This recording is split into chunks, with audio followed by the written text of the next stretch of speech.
ورنہ لوگ سمجھتے ہیں کہ محرم کا مہینہ غم کا مہینہ ہے، شادیاں نہیں کرنا، میٹھا نہیں کھانا، نئے کپڑے نہیں پہننا۔ یہ شیعوں کے عقیدے ہیں۔ تم سوچیں گے امام حسین کا عنوان ہے، یہ دوسرا جو بیان کر رہے، نہیں، یہ بنیاد ہے، فاؤنڈیشن ہے۔ فاؤنڈیشن کے بغیر عمارت قائم نہیں ہو سکتی۔ اور واقعہ کربلا اسی لیے لوگوں کو سمجھ میں نہیں آتا کہ بنیاد سے ناواقف ہوتے ہیں۔ ہم نے کوشش کی، بھلے وقت لگ جائے، لیکن یہ تاریخی امانت ہے، آپ تک ضرور پہنچنا چاہیے اور واقعہ کربلا کی بنیاد ہمیں سمجھ میں آ جائے۔ السلام علیکم ورحمۃ اللہ وبرکاتہ۔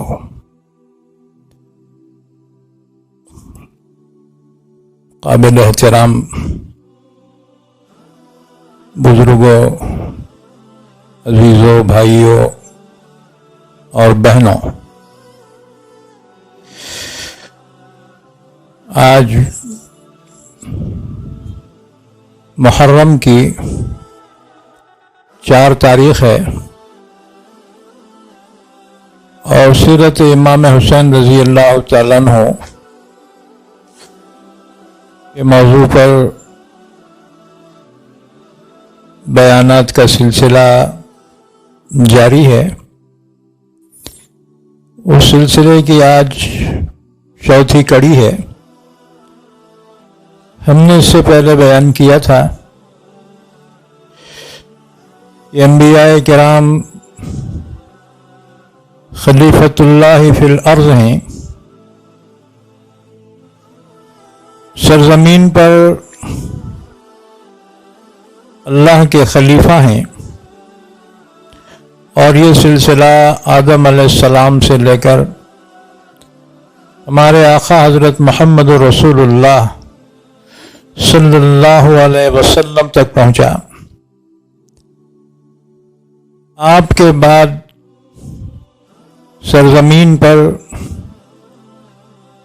رسول اللہ صلی اللہ علیہ وسلم کی خلافت کا سلسلہ جاری ہوا۔ ہم نے بیان کیا تھا کہ رسول اللہ صلی اللہ علیہ وسلم کی وفات پیر کے دن 11 ہجری میں مدینہ پاک میں ہوئی، اور تیسرے دن یعنی چہارشنبے کے دن آپ صلی اللہ علیہ وسلم کی تدفین عمل میں آئی۔ آپ کی تجہیز و تکفین سے پہلے آپ کی خلافت کا مسئلہ صحابہ کرام میں ایک موضوع بن گیا کہ آپ کا خلیفہ کون ہوگا۔ سقیفہ بنی ساعدہ میں انصار و مہاجرین کا جو اس پر اختلاف ہوا، ابو بکر صدیق رضی اللہ تعالیٰ عنہ نے رسول اللہ صلی اللہ علیہ وسلم کا ارشاد مبارک اس سلسلے میں جب بیان کیا تو تمام مہاجرین و انصار نے بلا اختلاف کے ابو بکر صدیق رضی اللہ تعالیٰ عنہ کو خلیفہ رسول منتخب کیا۔ حضرت ابو بکر صدیق رضی اللہ تعالیٰ عنہ 2.25 برس تک 2 برس کچھ مہینے تک آپ عالم اسلام کے خلیفہ رہے، اور آپ نے اپنے زمانے میں بڑے ہی کارہائے نمایاں انجام دیے۔ خصوصاً جب عرب کے 7 قبائل مرتد ہو گئے.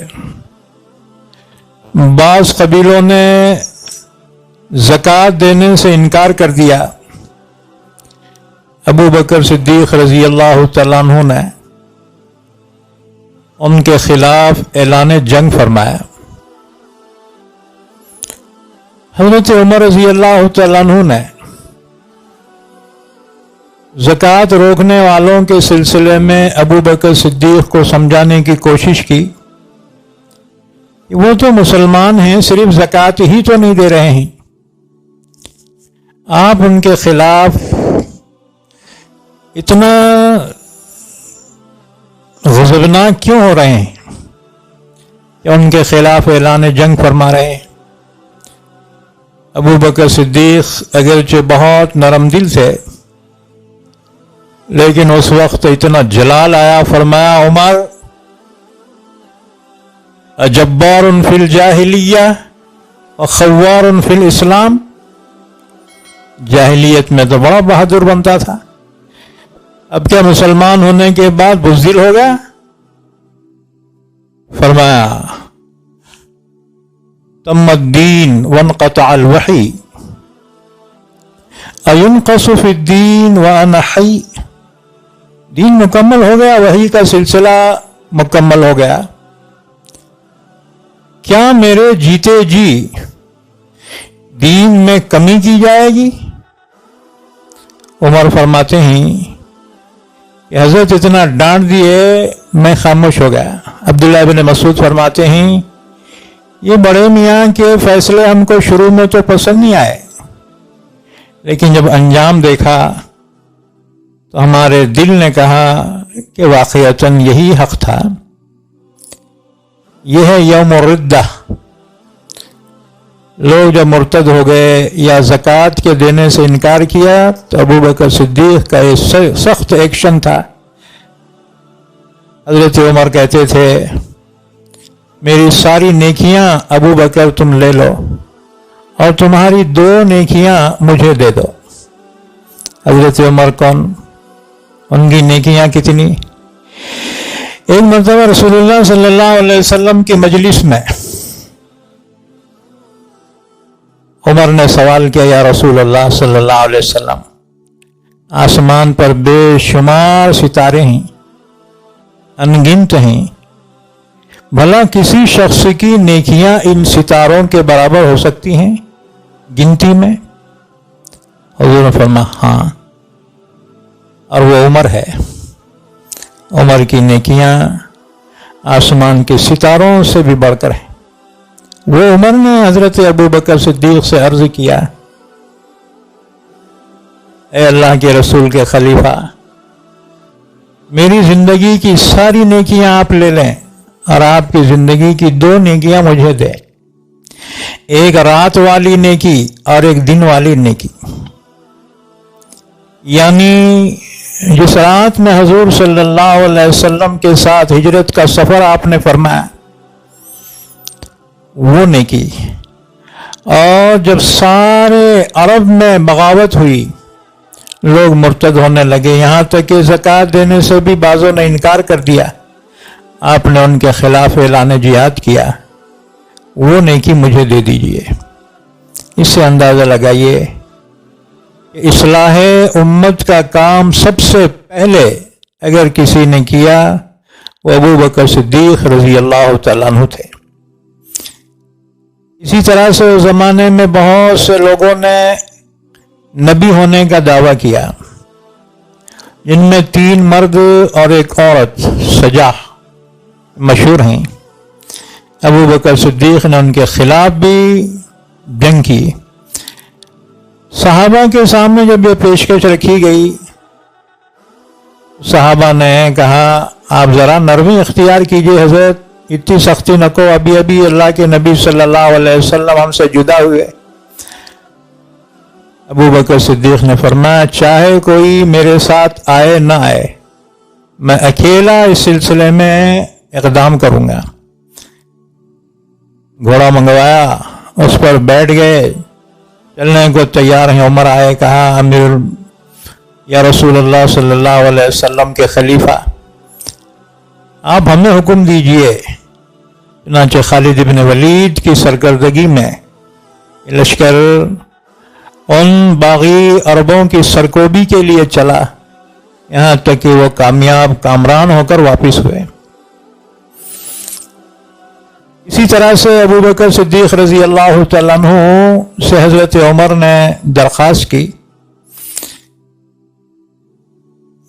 کہ اے اللہ کے رسول کے خلیفہ، میری یہ رائے ہے، قرآن کریم جو حضور صلی اللہ علیہ وسلم کے زمانے میں ہم نے سنا یا اس کو تحریر میں لایا، میں یہ چاہتا ہوں سب کو ایک جگہ جمع کروں۔ ابو بکر صدیق نے فرمایا، عمر، جو کام حضور کے زمانے میں نہیں ہوا ہم کیسے کر سکتے ہیں؟ عمر نے عرض کیا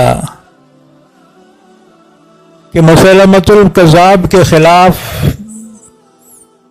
جہاد میں 300 سے زیادہ حافظ قرآن صحابہ شہید ہو گئے ہیں، اور اس طرح سے اگر یہ اٹھتے چلے گئے تو قرآن ان کے سینوں کے ساتھ چلا جائیں گا۔ حضرت ابو بکر صدیق رضی اللہ تعالیٰ نے فرمایا، زید ابن ثابت کو بلاؤ۔ زید ابن ثابت حافظ قرآن تھے، ان کو بلا کر دونوں نے کہا، حضرت ابو بکر عمر نے، زید، ہم یہ چاہتے ہیں کہ قرآن پاک جو الگ الگ لکھا ہوا لوگوں کے پاس ہے سب کو ایک جگہ جمع کیا جائے۔ زید ابن ثابت نے کہا کہ جو کام حضور کے زمانے میں نہیں ہوا ہم کیسے کریں؟ انہوں نے کہا کہ نہیں، اب ضرورت ہے قرآن کو ایک جگہ جمع کرنے کی۔ بہرحال ابو بکر صدیق نے حکم دیا، عمر اور زید اس کام کو انجام دیں۔ آج جو قرآن کریم ہم پڑھتے ہیں، جو سورہ فاتحہ سے سورہ ناس تک اکٹھا ہے، یہ احسان ہے ابو بکر صدیق رضی اللہ تعالیٰ عنہ کا، انہوں نے جمع قرآن کا کام انجام دیا۔ رہی یہ بات عثمان غنی کو جامع القرآن کیوں کہا جاتا ہے، تو اس کی وجہ اور ہے کہ انہوں نے سب کو ایک قرات پر جمع کیا، جو حضور صلی اللہ علیہ وسلم کی اور اہل حجاز کی زبان عربی تھی، اس عربی کی قرات پر متفق کیا۔ رسول اللہ صلی اللہ علیہ وسلم نے فرمایا، انزل القرآن علی 7 احرف، 7 لغات پر قرآن نازل ہوا۔ عرب کے بڑے 7 قبیلے تھے، ہر ایک کی عربی کی ٹوننگ الگ تھی، ان میں سب سے فصیح اللہ کے نبی صلی اللہ علیہ وسلم کے قبیلے کی زبان تھی، اس پر اکٹھا کیا سب کو، اسی لیے عثمان غنی کو جامع القرآن کہا جاتا ہے۔ ابو بکر صدیق رضی اللہ تعالیٰ عنہ، سردی کا زمانہ ہے، ٹھنڈے پانی سے غسل کیے، بیمار ہو گئے، بخار چڑھ گیا، 15 دن تک بیمار رہے، کبھی کبھی بے ہوشی طاری ہو جاتی تھی۔ ایک مرتبہ ابو بکر صدیق رضی اللہ تعالیٰ عنہ نے اکابرین صحابہ کو جمع کر کے ان سے مشورہ طلب کیا اور خود اپنی رائے پیش کی۔ میں یہ چاہتا ہوں اپنی زندگی ہی میں عمر کو میرا جانشین اور خلیفہ مقرر کروں، اس پر تمہاری کیا رائے ہے؟ اور میں یہ چاہتا ہوں میرے بعد عمر خلیفہ بنے۔ عثمان غنی نے کہا کہ یا خلیفۃ رسول اللہ، عمر کا دل اس کے ظاہر سے بھی بہتر ہے۔ حضرت طلحہ نے کہا کہ آپ جانتے ہیں عمر بہت متشدد ہے، بڑا سخت آدمی ہے، آپ کے دور خلافت میں بھی اس کی سختی چلتی تھی، اگر وہ خود ہی خلیفہ بن گیا تو پھر تو اور زیادہ سختی کریں گا۔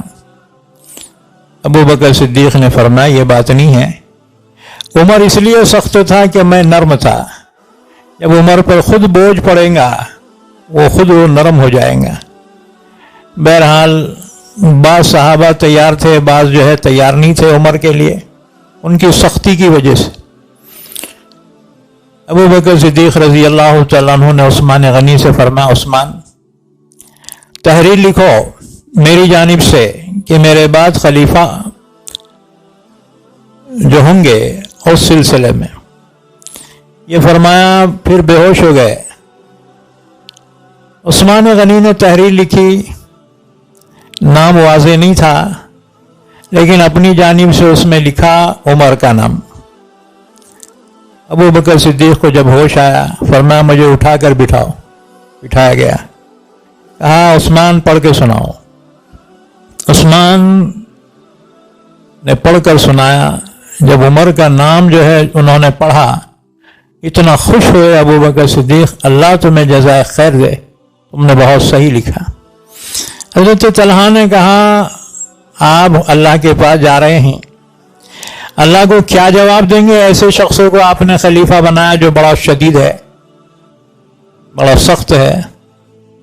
حضرت ابو بکر صدیق نے فرمایا سنو، اگر اللہ مجھ سے پوچھے اپنے بعد خلیفہ کس کو بنایا، میں جواب دوں گا اے اللہ سرزمین میں جو سب سے بہتر تھا میں نے اس کو خلیفہ بنایا. اس کے بعد حضرت ابو بکر صدیق رضی اللہ تعالیٰ عنہ کا انتقال ہوا اور وصیت کے مطابق رسول اللہ صلی اللہ علیہ وسلم کے بازو میں وہ مدفون ہوئے. ہمیشہ کے لیے یار غار رسول اللہ صلی اللہ علیہ وسلم کے پہلو میں آرام فرما رہے. حضرت ابو بکر صدیق نے اس تحریر کے سلسلے میں اپنے غلام کو حکم دیا کہ مجمع کے سامنے اس کو پڑھ کر سناؤ. خود بھی چھت پہ تشریف لائے، مجمع موجود تھا، وہ تحریر پڑھ کر سنائی گئی تو تمام مسلمان متفق ہو گئے. ابو بکر صدیق نے اس میں یہ بھی لکھا تھا میں نے اپنے کسی عزیز کو، اپنے اہل خاندان والوں کو خلیفہ نہیں بنایا، کیونکہ ابو بکر صدیق کا خاندان بنو تمیم تھا. ابو بکر صدیق نے نہ اپنے بیٹے کو بنایا نہ کسی اور کو.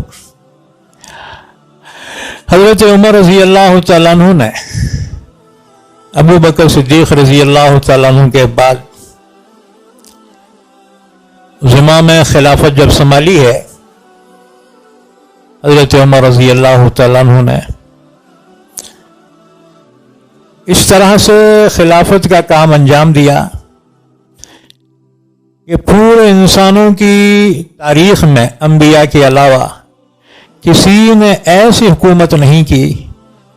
حضرت عمر نے 10 سال اوپر کچھ مہینے خلافت کا کام انجام دیا. بڑے بڑے ممالک فتح ہوئے. حضرت عمر کے زمانے میں 2 بڑی سپر پاور طاقتیں فارس امپائر اور رومن امپائر حضرت عمر کے زمانے میں فتح ہوئے. حضرت عمر ہی کے زمانے میں بیت المقدس فتح ہوا، ملک ایران فتح ہوا، ملک عراق فتح ہوا، ملک شام فتح ہوا، مصر فتح ہوا. حضرت عمر رضی اللہ تعالیٰ عنہ کا دور خلافت عدل و انصاف کا ایک روشن مینارہ تھا. حضرت عمر جیسی خلافت اور آپ جیسی حکومت سوائے انبیاء کے دنیا میں کسی نے نہیں کی. قیامت تک ایسی حکومت اور اتنی کامیاب، اتنی منصفانہ کوئی نہ کرا ہے اور نہ کر سکتا ہے. اللہ عمر کو غریق رحمت فرمائے. حضرت عمر رضی اللہ تعالیٰ عنہ 63 سال کی عمر میں انتقال کر گئے. حضرت عمر رضی اللہ تعالیٰ عنہ 1 محرم سن 24 ہجری میں انتقال فرما گئے. عمر کا ایک بڑا کارنامہ یہ بھی ہے کہ سن ہجری کا قیام حضرت عمر نے فرمایا. حضرت عمر ہی نے تراویح کو باجماعت 20 رکعت کے ساتھ صحابہ کے اجماع سے شروع کروایا اور کئی ایسے کارہائے نمایاں ہیں سیدنا عمر رضی اللہ تعالیٰ عنہ کے خلافت کے دور کی۔ اس کے بعد حضرت عمر رضی اللہ تعالیٰ عنہ نے بہت سے فیصلے کیے جو بعضوں کو پسند آئے اور بعض اس میں سے ان کو پسند نہیں آئے۔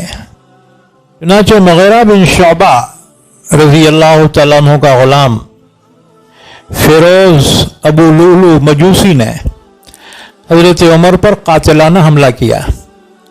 حضرت عمر کی عادت تھی فجر کی نماز کو لوگوں کو اٹھاتے ہوئے اپنے گھر سے چلتے تھے، مسجد میں آتے تھے۔ فجر کی نماز کے لیے حضرت عمر مسجد میں آئے تو وہ دشمن مسجد میں پہلے سے ہی چھپا ہوا تھا۔ حضرت عمر نے مصلی پہ بڑھ کر نماز شروع کی۔ دوران نماز ہی میں فیروز ابو لؤلؤ مجوسی نے حضرت عمر پر خنجر سے وار کیے۔ 6 وار مسلسل کیے، عمر نماز ہی میں نیچے گر گئے۔ گرنے سے پہلے عبد الرحمن کو جو پیچھے سے ہاتھ پکڑ کر آگے بڑھا چکے تھے، عبد الرحمن ابن عوف نے نماز مکمل کروائی۔ فیروز لؤلؤ کئیوں کو زخمی کرتا ہوا بھاگنے کی کوشش کرتا رہا، آخر صحابہ نے اس کو پکڑ لیا۔ 3 دن تک حضرت عمر رضی اللہ تعالیٰ عنہ کہ اس مقام سے جہاں خنجر مارا گیا خون بہتا تھا، اگر دودھ پلایا جائے وہ زخم کے راستے سے نکل جاتا تھا۔ حضرت عمر رضی اللہ تعالیٰ عنہ نے عبوری خلافت کے لیے ایک صحابی کو منتخب فرمایا، حضرت صہیب رومی رضی اللہ تعالیٰ عنہ کو منتخب فرمایا۔ کام چلاؤ سرکار۔ 3 دن تک وہ خلیفہ رہے۔ حضرت عمر نے اکابرین صحابہ کو بلا کر فرمایا کہ میں 6 آدمی کا انتخاب کرتا ہوں، تم میں سے جس کو تم پسند کرو خلیفہ بنا دینا۔ یعنی 6 صحابہ کی کمیٹی مقرر کی، جن میں حضرت عثمان غنی، حضرت علی، حضرت طلحہ، حضرت زبیر، حضرت سعد بن ابی وقاص اور حضرت عبد الرحمن بن عوف تھے۔ حضرت عمر قبیلے بنو عدی سے تھے۔ حضرت عمر رضی اللہ تعالیٰ عنہ نے فرمایا، خبردار میرے بیٹے کو خلیفہ نہیں بنانا۔ آج لوگ اپنے بیٹوں کو جانشین بنانے کے لیے مر رہے ہیں، اور جو بھی حکومت پہ کوئی بڑا آدمی ہوتا ہے وہ چاہتا ہے مرنے سے پہلے میرا بیٹا میری جگہ پر آ جائے۔ سلام ہو عمر پر۔ عمر نے فرمایا، خبردار میرے بیٹے عبداللہ کو خلیفہ نہ بنانا، ہاں وہ تمہاری نگرانی کریں گا کہ تم جسے اپنا خلیفہ منتخب کرو گے۔ چنانچہ انتخاب جب ہوا، حضرت عمر رضی اللہ تعالیٰ عنہ فرمایا 3 دن تک تمہیں مہلت ہے، تم اپنا آپس میں کسی کو خلیفہ مقرر کرو۔ 3 دن کے بعد حضرت عمر کا انتقال ہو گیا۔ حضرت عمر رضی اللہ تعالیٰ عنہ کی وصیت کے مطابق آپ کو حضور صلی اللہ علیہ وسلم کے پہلو میں دفن کیا گیا۔ چنانچہ روضہ اقدس میں اللہ کے نبی صلی اللہ علیہ وسلم کے پہلو میں حضرت ابو بکر، حضرت عمر آج بھی آرام فرما رہے ہیں۔ حضرت عمر رضی اللہ تعالیٰ عنہ کے انتقال کے بعد یہ 6 میں سے حضرت عثمان غنی منتخب ہوئے۔ حضرت عثمان غنی رضی اللہ تعالیٰ عنہ تیسرے خلیفہ ہیں۔ تیسرے خلیفہ حضرت عثمان غنی رضی اللہ تعالیٰ عنہ، حضور سے ان کی کئی رشتہ داریاں ہیں۔ حضور نے ایک کے بعد دیگرے اپنے 2 بیٹیوں کا نکاح حضرت عثمان غنی سے فرمایا تھا۔ ذی النورین ہونے کا شرف حاصل ہے، اور اصل رشتہ داری یہ کہ حضور صلی اللہ علیہ وسلم کے والد عبداللہ کی حقیقی بہن بیضہ ام الحکیم کے نواسے ہیں حضرت عثمان غنی۔